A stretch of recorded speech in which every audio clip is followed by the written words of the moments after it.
আমি আবার বলবো, স্টার্ট করি। আমি আবার বলছি, একটু আগেও আপনারা দেখলেন আমি যে বক্তব্য রেখেছি, আমার একদম স্পষ্ট বক্তব্য।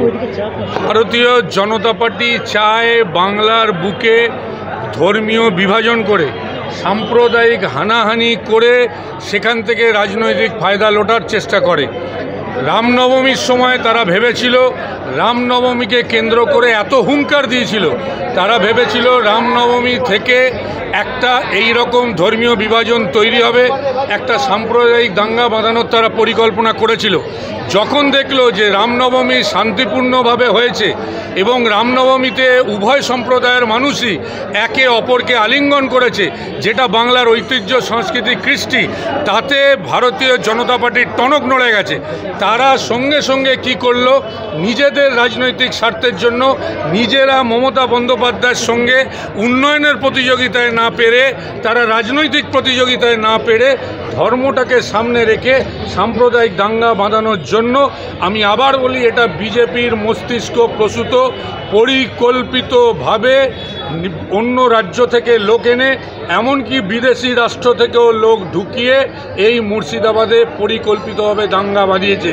ভারতীয় জনতা পার্টি বর্তমানে পুরোপুরি একটা দাঙ্গা বাঁধানোর পরিকল্পনার একটা ইউনিট হিসাবে কাজ করছে পশ্চিমবঙ্গের বুকে। তারা চাইছে ধর্মীয় বিভাজন তৈরি করে সেখান থেকে বিজেপির আগামী নির্বাচনে রাজনৈতিক ফায়দা লোটা। শামশেরগঞ্জে হিন্দুরা এখনো পর্যন্ত না, আমি তো বলেছি যে মানুষকে সাবধান হতে হবে, যে যদি কোথাও কোনো দেখে বিজেপি আরএসএস পরিকল্পিতভাবে এই বিভাজন তৈরি করছে, দাঙ্গা বাঁধানোর চেষ্টা করছে, আমি আজকেও বলেছি আর বাংলার মানুষকেও বলবো যে দয়া করে আপনারা এখানে কোনো ওদের প্ররোচনায় পা দেবেন না। আপনারা ওদের বয়কট করুন, ওদেরকে এড়িয়ে চলুন। এরম খবর পেলে প্রশাসনকে জানান, কারণ বাংলায় রক্ষকের নাম হচ্ছে, প্রোটেক্টরের নাম হচ্ছে মমতা বন্দ্যোপাধ্যায়। শামশেরগঞ্জে যে ঘটনা ঘটেছে, ধুলিয়ানে যে ঘটনা ঘটেছে, আমি আবার বলছি এটা বিজেপি ইচ্ছাকৃতভাবে পরিকল্পনা করে তারা এই কাজটা করেছে, যাতে বাংলাকে অশান্ত করে তাদের সুবিধা হয়। ভাঙড়ে উত্তেজনা ছড়িয়েছে এবং এর জন্য পুলিশকে দায়ী করেছেন আইএসএফ বিধায়ক নওশাদ সিদ্দিকী। শুনুন, আইএসএফ কী বললো সেটা বড় কথা নয়। আইএসএফে তো আমি মনে করি এই যে ভারতীয় জনতা পার্টিরই একটা শাখা সংগঠনের নাম, কেন আইএসএফের কর্মকাণ্ড দেখলে বোঝা যায় যে তারা ভারতীয় জনতা পার্টিরই একরকম সি টিম, ডি টিম, ই টিম, যা কিছু বলতে পারে।